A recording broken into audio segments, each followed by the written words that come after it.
Oi. Tudo bem?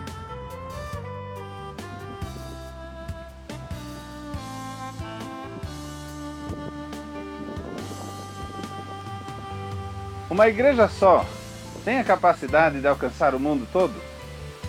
O trabalho de uma só pessoa é o suficiente para alcançar a todas as pessoas do mundo para Cristo? Não, né? É preciso trabalharmos juntos. Bom dia! O meu tema hoje é a unidade da igreja global, a ação prática da igreja no mundo. Gostaria de falar sobre missões. É preciso trabalharmos juntos porque nenhuma igreja é tão grande que ela consiga sozinha alcançar o mundo todo. E nenhuma igreja é tão pequena que ela não tenha parte nenhuma a contribuir.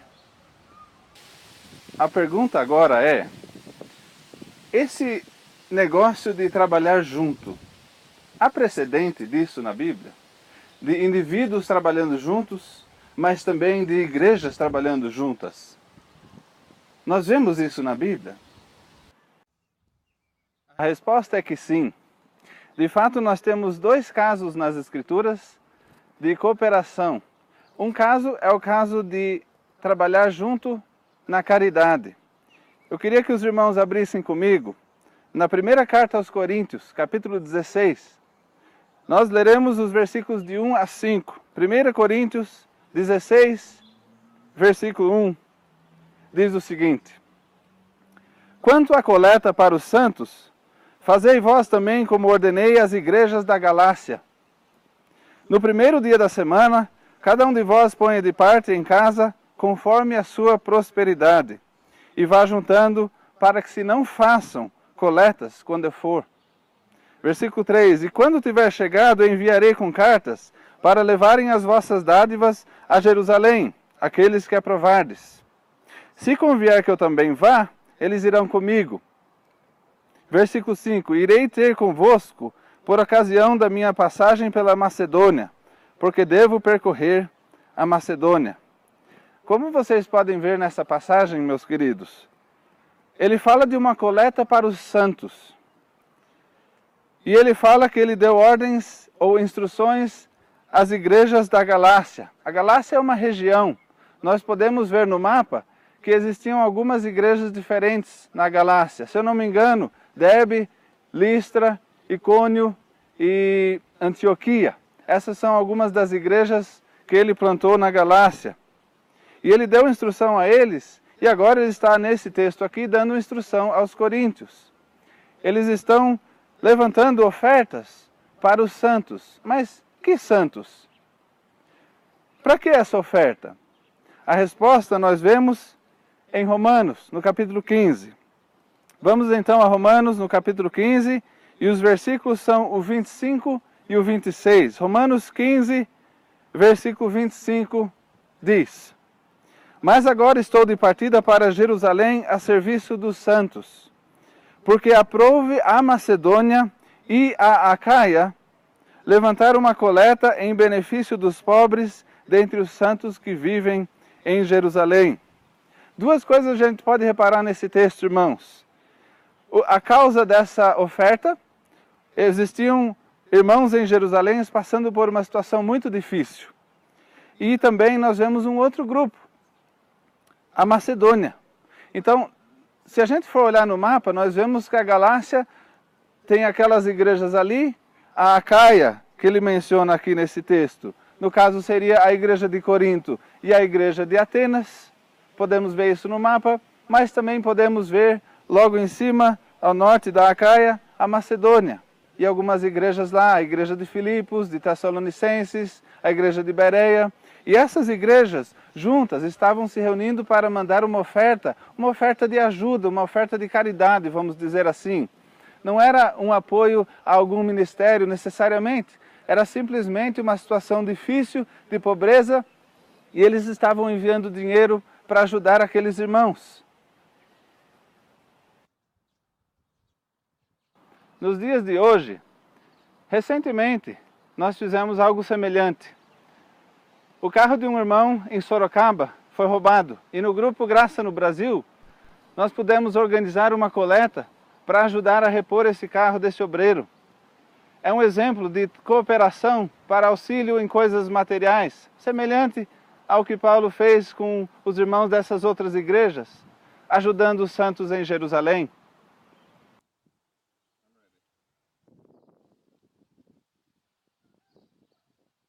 Mas não é apenas na caridade que as pessoas trabalharam juntas naqueles tempos. Nós vemos também uma cooperação entre os irmãos para o avanço do Evangelho. Nós vemos um trabalhar juntos no Evangelho, na época de Paulo, com Paulo mesmo. E eu gostaria de mostrar o princípio em dois textos de Romanos, um em Romanos 10, outro em Romanos 15. E daí mostrar o exemplo sendo feito, aquilo sendo realizado em Filipenses, nos capítulos 1, 2 e 4. Calma, nós não vamos ler o livro inteiro. Mas em Romanos, no capítulo 10, nós vemos um texto no versículo 14 e 15. Veja bem, Romanos 10, versículo 14 e 15. O que diz?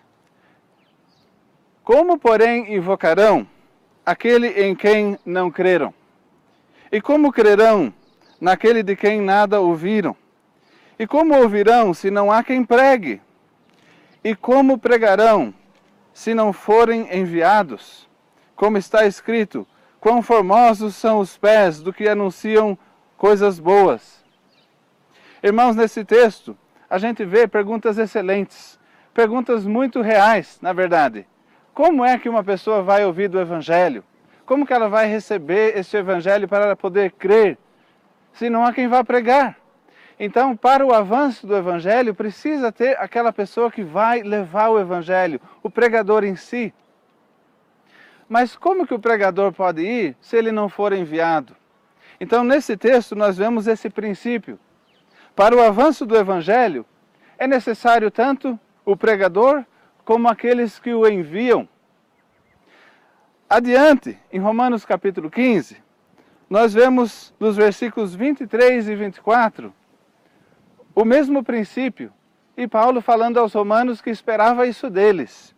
Romanos 15, versículo 23, diz o seguinte: Mas agora, não tendo já campo de atividade nestas regiões, e desejando há muito visitar-vos, penso em fazê-lo quando em viagem para a Espanha, pois espero que de passagem estarei convosco e que para lá seja por vós encaminhado, depois de haver primeiro desfrutado um pouco a vossa companhia.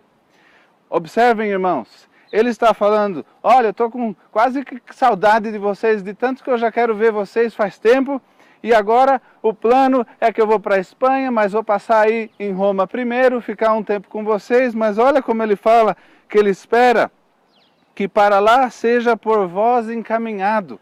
Ele espera que os irmãos de Roma o ajudem nessa jornada dele para a Espanha. Nós não cremos, ou não sabemos pelo menos, se essa jornada de fato aconteceu. Mas o fato é que, escrevendo antes para eles e mencionando esse plano, ele já está demonstrando que gostaria que eles o ajudassem nessa empreitada.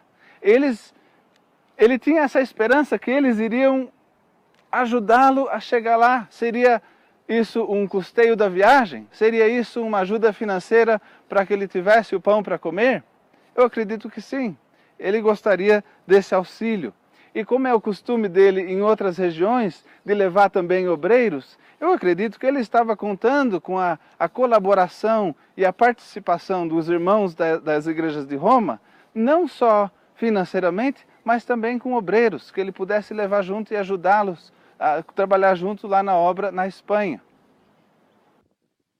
No entanto, irmãos, esse é apenas o princípio. Nessas passagens de Romanos 10 e Romanos 15, a gente vê o ensinamento. Houve alguma vez em que isso foi de fato feito e praticado?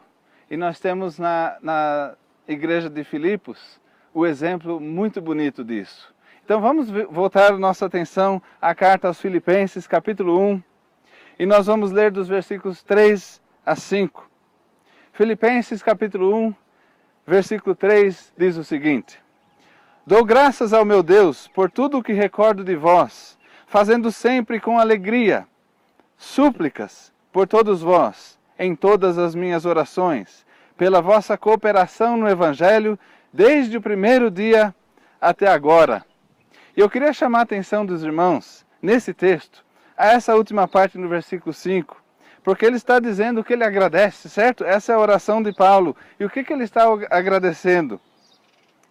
Ele agradece a Deus pela cooperação deles no Evangelho.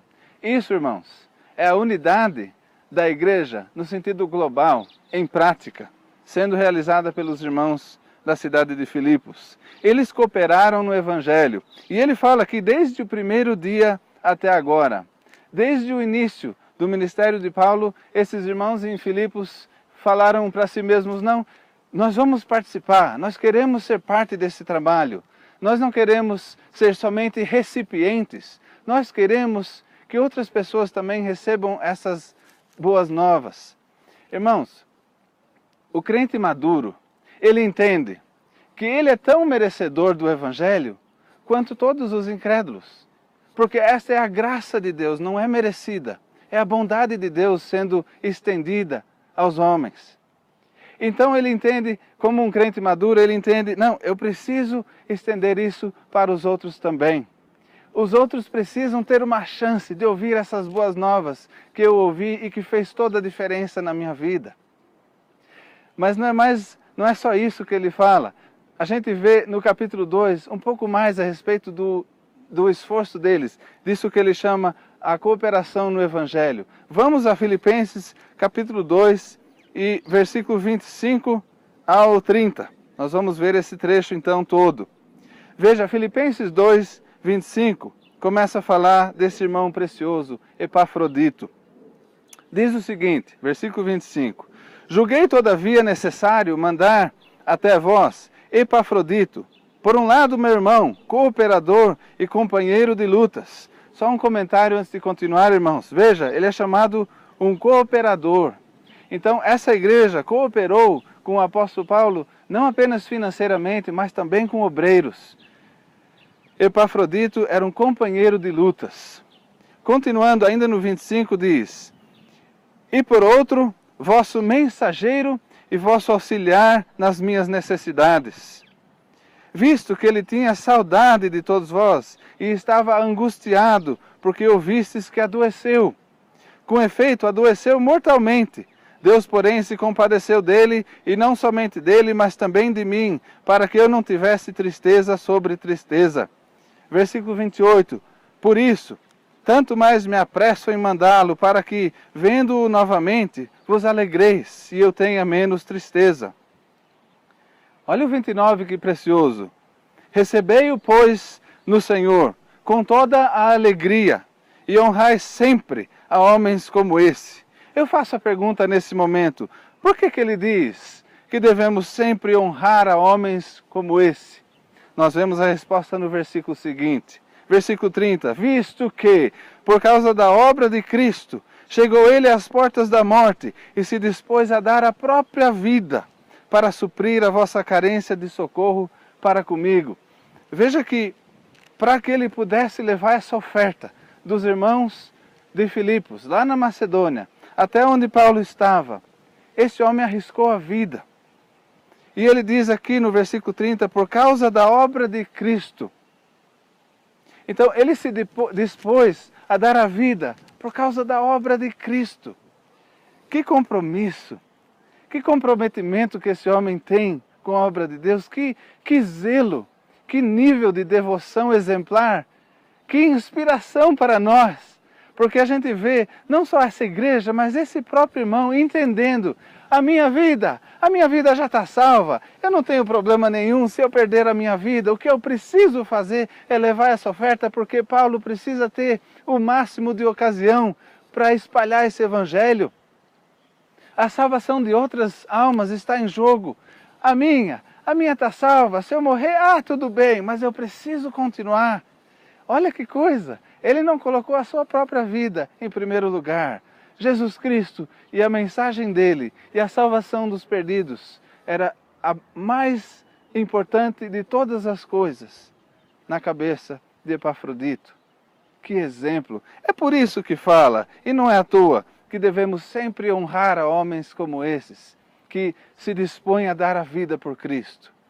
Irmãos, eu acredito que esse é um exemplo para nós, isso nos inspira, isso pode ser algo que nos leva a níveis maiores de compromisso com Deus, de envolvimento na nossa igreja e na obra de Cristo.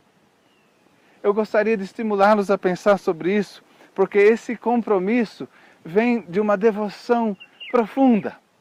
E eu acho bonito porque não era Epafrodito que estava pregando necessariamente. Era Paulo.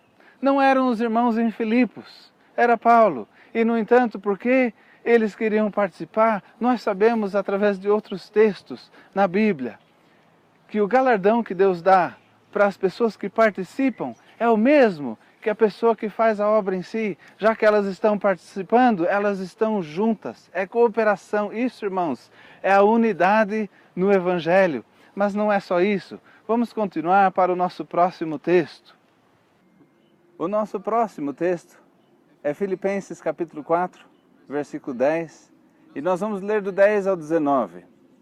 Filipenses capítulo 4, versículo 10 diz o seguinte: Alegrei-me sobremaneira no Senhor, porque agora, uma vez mais, renovastes a meu favor o vosso cuidado, o qual também já tinhais antes, mas vos faltava oportunidade. Irmãos, um comentário a respeito desse versículo. Quando diz aqui que eles renovaram a favor de Paulo o cuidado deles, ele se refere a uma oferta que eles mandaram para ele. Continuando no versículo 11, digo isso não por causa da pobreza, porque aprendi a viver contente em toda e qualquer situação. Tanto sei estar humilhado, como também ser honrado. De tudo e em todas as circunstâncias já tenho experiência, tanto de fartura como de fome, assim de abundância como de escassez. Tudo posso naquele que me fortalece. Irmãos, um comentário antes de continuarmos a leitura, porque do versículo 11 ao 13, nós vemos algo muito importante. De fato, esse aprendizado de que Paulo está falando aqui é essencial para os enviados. Para todo aquele que for obreiro, enviado a algum lugar, ele precisa saber como lidar com essas coisas. Um obreiro que não sabe lidar contente com a escassez, ou um obreiro que não sabe lidar de forma santa com a abundância, esse obreiro nunca deve ser enviado para o campo missionário. Ele não está pronto. É super importante que todos os obreiros possam dizer junto com Paulo: eu aprendi a viver contente em toda e qualquer situação. Eles precisam poder dizer: tudo posso naquele que me fortalece. Ou seja, todas as circunstâncias, situações difíceis ou abundância, tudo posso. Em Cristo eu vou receber a força necessária para aguentar os momentos difíceis e para ter sabedoria para lidar com os momentos de abundância. Tudo posso naquele que me fortalece, refere-se a este contexto. Mas, amados, vamos continuar, porque no versículo 14 diz: Todavia fizestes bem, associando-vos na minha tribulação. E sabeis também vós, ó Filipenses, que no início do Evangelho, quando parti da Macedônia, nenhuma igreja se associou comigo no tocante a dar e receber, senão unicamente vós outros. Porque até para Tessalônica mandastes, não somente uma vez, mas duas, o bastante para as minhas necessidades. Não que eu procure o donativo, mas o que realmente me interessa é o fruto que aumente o vosso crédito. Recebi tudo e tenho abundância. Estou suprido, desde que Epafrodito me passou as mãos o que me veio da vossa parte como aroma suave, como sacrifício aceitável e aprazível a Deus. E o meu Deus, segundo a sua riqueza em glória, há de suprir em Cristo Jesus cada uma das vossas necessidades. Amados irmãos, quando olhamos o versículo 15, eu gostaria de ressaltar o seguinte. Ele fala aqui de parceiros financeiros. Observe que ele fala: e sabeis também vós, ó Filipenses, que no início do Evangelho, ou seja, quando Paulo começou a partir dali de Filipos e foi para outros lugares, o que diz? nenhuma igreja se associou comigo no tocante a dar e receber. Veja que é um comentário negativo. Ninguém se associou comigo, ninguém teve essa visão, só que vocês tiveram. E aí entra a parte positiva. Ele está louvando a esses irmãos. Vocês participaram comigo desde o início. É como se vocês tivessem esse entendimento de que eu indo pregar o Evangelho em outros lugares, e vocês se associando e sendo parte comigo, vocês também teriam parte naquele fruto. E essa é a sabedoria dessa participação. É por isso que a gente entende o que Cristo fala quando fala do corpo de Cristo. Nós entendemos que nós somos tudo parte de uma coisa muito maior. Somos membros diferentes de um corpo bem maior do que nós mesmos. E nós sabemos que quando a gente olha para esse corpo, as partes diferentes trabalham juntas para fazer o que precisa fazer. Sem essas partes trabalhando, tudo cai por terra, nem nada funciona. Aliás, tantas das doenças que nós temos são justamente resultado de partes diferentes do nosso corpo não funcionarem da forma própria. E aí nós nos sentimos mal, o corpo todo sofre. Aqui no versículo 15, quando a gente vê ele falando, nenhuma igreja se associou comigo no tocante a dar e receber, quando ele fala se associou, é justamente essa palavra que fala da parceria, fala de cooperação, de trabalhar junto. Isso, irmãos, é a unidade da igreja global. E eu queria comentar o seguinte, muitas pessoas poderiam ver essa situação e falar, não, mas nós vamos ser os únicos? Assim não dá, vamos esperar até que outros deem, daí a gente participa junto. E a gente vê nos Filipenses que eles tinham iniciativa. Eles não estavam preocupados se tinha outras igrejas participando ou não. Eles viram a necessidade e falaram, nós vamos contribuir. Não importa o que essa contribuição será, se é muito, se é pouco, se é suficiente, se não é, se dá para um tanto, se não dá para mais, não interessa. Eles tinham iniciativa. Sabe, às vezes eu acho que a gente mesmo quer contribuir com alguma coisa e nós estamos orando, estamos pensando, puxa, eu gostaria de contribuir, mas não, eu acho que não, eu vou ser o único, aí a coisa não vai funcionar. Irmãos, não devemos pensar assim, devemos pensar como os filipenses. Eles chegaram e tomaram a iniciativa, e continuaram, e continuaram. E eu acredito que depois de um tempo, outros resolveram participar também disso. O importante é que diante de Deus, o fruto deles nunca será negado, a recompensa deles não será esquecida. Mas, irmãos, vamos adiante, porque no versículo 18, eu gostaria de mostrar um detalhe também. Aliás, antes do 18, o 17, ele fala no versículo 17, não que eu procure o donativo, não é isso que eu quero, não é o meu bem-estar que eu estou procurando, não é o desejo das coisas para mim que Paulo quer. O que ele fala? O que realmente me interessa é o fruto que aumente o vosso crédito. Eu falei agora há pouco da recompensa. É disso que Paulo está falando. Eu não quero as coisas para mim. O que eu gosto de ver quando vocês participam do meu trabalho é saber que vocês também vão receber a sua parte nos céus. É fruto nos céus. Eles estão investindo aqui e diretamente lá também. De certa forma, eles têm perdas aqui. Podemos olhar desse ponto de vista. Eles estão doando, fazendo ofertas. Aquilo é coisas que eles não vão ter mais.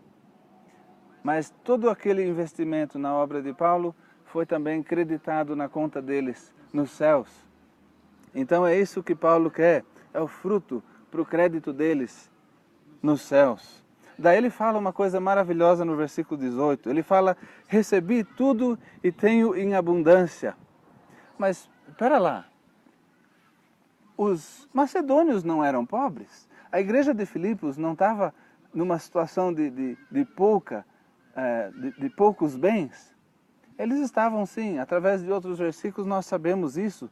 Como que é possível Paulo falar, eu recebi tudo, eu tenho abundância? Em outra tradução fala, recebi bastante e tenho em abundância. Claramente, aqui nós temos o milagre da abundância, o milagre da multiplicação, podemos brincar um pouquinho. Porque aqui nós vemos vários irmãos com dificuldades, mas todos eles fazendo sacrifícios. A gente vê isso do sacrifício ainda nesse versículo 18, quando ele fala, recebi tudo e tenho abundância, estou suprido desde que Epafrodito me passou as mãos o que veio da vossa parte como aroma suave, e olha o que ele fala, como sacrifício aceitável e aprazível a Deus. É sim um sacrifício, foi um sacrifício para eles, mas ao mesmo tempo foi aceitável para Deus. Foi uma coisa que deu prazer a Deus, colocou um enorme sorriso no seu rosto, porque diz aprazível a Deus. Deus tem a maior alegria de ver os seus santos fazerem sacrifícios assim. Sacrifício de um lado, no outro lado eu recebi bastante, recebi tudo, tenho em abundância. Paulo recebeu uma oferta significativa, maravilhosa.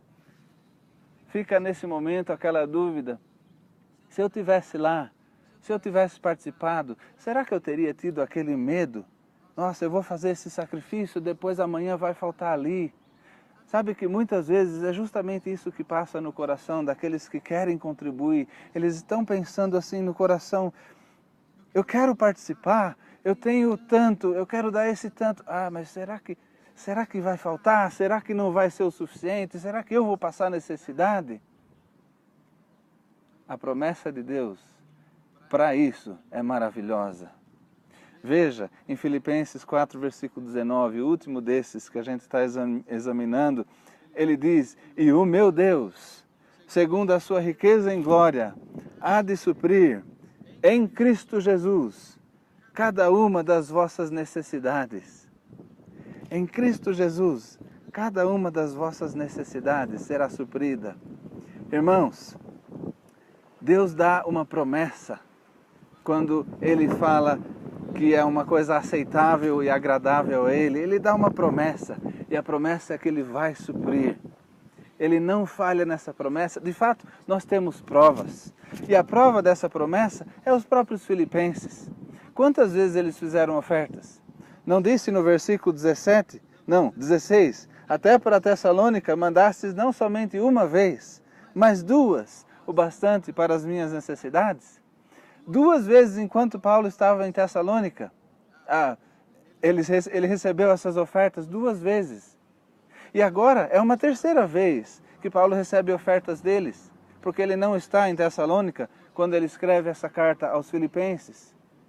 Então, irmãos, o que vocês acham? Os irmãos da Macedônia, incluindo esses irmãos da igreja de Filipos, mandaram ofertas para Jerusalém, para ajudar os irmãos pobres de lá. Eles mandaram ofertas para Paulo 2 vezes, enquanto ele estava entre os tessalonicenses. E agora eles mandam outra oferta. Se Deus não estivesse suprindo as necessidades deles, como que eles teriam podido fazer isso? Como que algum dia eles teriam feito uma 2ª e uma 3ª e uma 4ª oferta?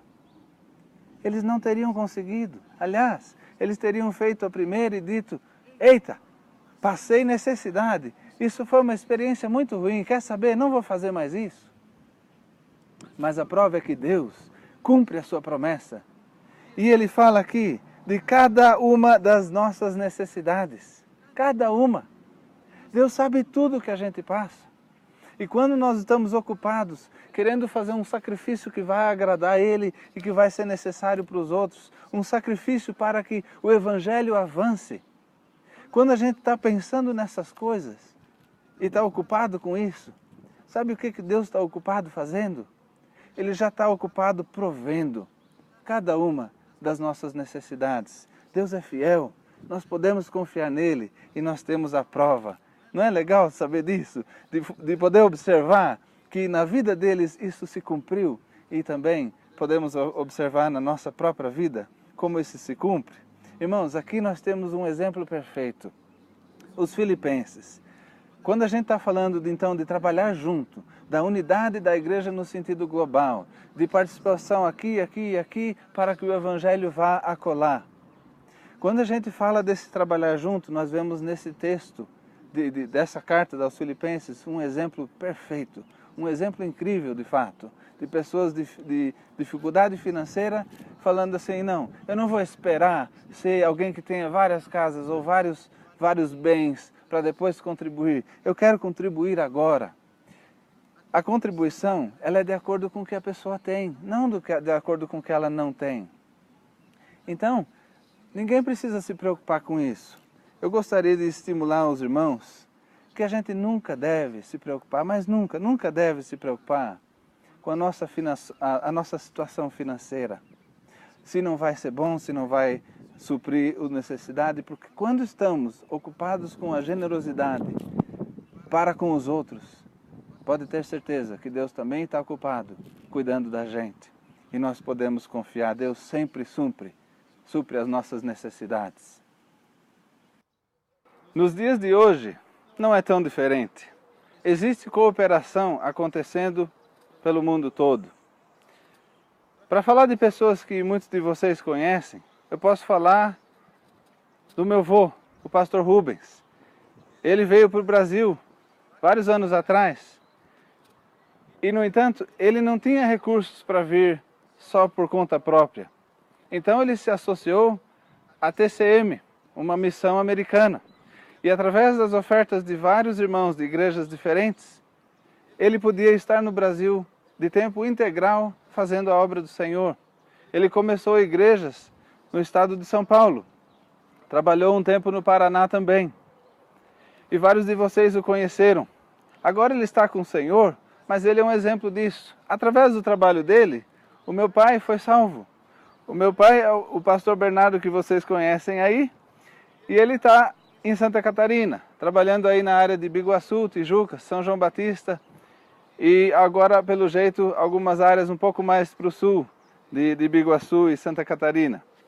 Mas, irmãos, quando a gente pensa no trabalho de pessoas como o meu pai e o meu avô, eles nunca poderiam fazer tudo o que eles fizeram sem essa parceria, sem esse trabalhar junto, sem a unidade do corpo de Cristo. Veja que vários de vocês não são conhecidos de rosto de irmãos nos Estados Unidos que já de vários anos sustentam esse trabalho todo mês. Irmãos que vocês nunca viram e não conhecem e não sabem a respeito deles. Esses mesmos irmãos participam junto com vocês dessa obra que está acontecendo aí. Não é maravilhoso isso? O corpo de Cristo está agindo. E não é assim somente nos Estados Unidos e no Brasil. Se a gente parar para pensar, eu pelo menos sei de igrejas na Bolívia. O quê? Umas 25, 30 igrejas na Bolívia, um país vizinho. Em Montevidéu, a capital de Uruguai. Tem uma igreja da graça lá também. Existem igrejas espalhadas por todos os cantos. O que eles fazem com essa contribuição? E o que eles fariam se não tivesse? Se não tivesse essa cooperação de um com o outro, como que seria? Irmãos, eu gostaria de mover para a conclusão e queria chamar alguns versículos para a sua atenção. Vamos abrir para 2 Coríntios 8. Mas antes de ler, deixa eu só comentar. Os irmãos podem já ir abrindo 2 Coríntios capítulo 8, nós vamos ver os versículos de 1 a 4. Mas seguindo os exemplos dados, tanto desse trabalho com a TCM, desse trabalho com a Word of Grace Mission, que é a missão pela qual meu pai trabalha, e que eu trabalhei muitos anos em Araraquara e Sorocaba, os exemplos dados nos inspiram porque a gente vê, nós podemos participar desse trabalho, nós podemos ter alguma parte na obra de Deus global. Nós trabalhamos no nível local, nos damos bastante, suamos a camisa pela igreja local. Também podemos trabalhar em associação, uma igreja com a outra igreja, na mesma região. Quando a gente olha, a gente vê, não, essa igreja está em tal cidade, a outra cidade também foi alcançada, essa aqui também. Mas há outras cidades ao redor que não foram. E que não há ninguém pregando o evangelho da graça de Deus em outras cidades. Então, essas igrejas podem se unir e enviar um obreiro ali. Certo? E esse trabalho pode expandir na região. Mas quando a gente considera que no Brasil mesmo, no Brasil são 4 as organizações diferentes trabalhando com a mensagem da graça. nós temos o pessoal que vocês conhecem muito bem aí do Sul. Ainda no Sul, no estado de Paraná, nós temos a MCP, nós temos a TCM trabalhando em parceria com a MCP no estado do Paraná, e nós temos esses irmãos queridos lá, temos irmãos em São Paulo, temos irmãos no Nordeste. Então as áreas já alcançadas seriam o Sul, o Sudeste e o Nordeste, mas e as regiões do Brasil que ainda não foram alcançadas? Então é possível um trabalho em conjunto de todas essas igrejas para fazer o mesmo, para enviar o apóstolo Paulo, por assim dizer, né? Para que a gente seja a igreja de Filipos, enviando um obreiro adiante que vai pregar o evangelho lá. Irmãos, se a gente parar por aí, ainda assim estamos nos limitando, porque existem outros grupos em outros países. Se nós nos unirmos e nos unirmos a eles, e todos trabalhando junto, nós poderemos, sem dúvida alguma, mandar obreiros para, por exemplo, a cidade do México. 20 milhões de pessoas, tudo num lugar só. Tá certo que a cidade é bem espalhada, né? Mas nós não sabemos, eu pelo menos não sei de nenhum obreiro pregando o evangelho da graça naquele país. E o México está dentre os 15 países mais populosos do mundo. Então, de fato, se a gente parar para pensar, os trabalhos das missões diferentes que trabalham com a mensagem da graça já alcançaram cerca de 20 países. Acho que mais de 20 países já foram alcançados e há trabalhos ativos nesses 20 países. Mas quantos países existem no mundo? São perto de 200. Só faltam 180, não é mesmo? Ah, estamos perto, né? Não, na verdade não estamos perto. É preciso a gente expandir os nossos horizontes e pensar maior, pensar global. Irmãos, quando a gente pensa nesse trabalhar junto, eu gostaria de sugerir que nós devemos agir da mesma forma como os macedônios. Em 2 Coríntios capítulo 8, versículo 1, o que a gente vê? Vamos então para 2 Coríntios capítulo 8, e o versículo 1. Também, irmãos, vos fazemos conhecer a graça de Deus concedida às igrejas da Macedônia, porque no meio de muita prova de tribulação, manifestaram abundância de alegria, e a profunda pobreza deles superabundou em grande riqueza de sua generosidade. Porque eles, testemunho eu, na medida de suas posses e mesmo acima delas, se mostraram voluntários, pedindo-nos, com muitos rogos, a graça de participarem da assistência aos santos. Irmãos, eu vejo na atitude desses queridos aqui exatamente o que Deus mais quer: voluntariedade, um desejo profundo de participar. Ele fala que eles pediram com muitos rogos, eles estavam implorando: por favor, nós queremos participar, eu sei que a gente tem pouco, mas nós vamos ajudar, nós vamos dar um jeito, por favor, deixa a gente ajudar. E veja, essa atitude é de querer trabalhar junto. A atitude oposta seria dizer assim: não, eles lá e nós cá, não vamos trabalhar com eles não, eles são de outro jeito, a igreja deles é mais ou menos assim, é diferente da nossa, a gente não bate bem na música. Essas atitudes são atitudes divisivas. É onde falta humildade, é onde falta paciência um para com o outro. Quando a gente se une às virtudes corretas para manter a união, nós podemos fazer muita coisa. E é essa atitude que eu gostaria de encorajar os irmãos. Vamos ser como os macedônios, vamos ser como esses irmãos que imploram para poder participar da obra de Deus. Eu queria que cada um de vocês aí começasse a pensar nisso. O que eu posso fazer? Será que eu posso ser um desses que vai ser enviado? Porque como que eles ouvirão se não há quem pregue? Então eu vou pregar, eu vou me preparar, eu vou para esse campo. Eu quero levar essa mensagem bonita adiante, essa mensagem que é a única que traz salvação. Mas talvez você fale: não, mas eu não posso, eu tenho compromissos, eu tenho família, eu tenho... Tudo bem, não tem problema com isso, de fato é maravilhoso. O crente verdadeiro, ele cuida primeiro da sua família, não é mesmo? Então não tem nada de errado com isso, mas você está falando: não, mas eu quero participar, mesmo assim.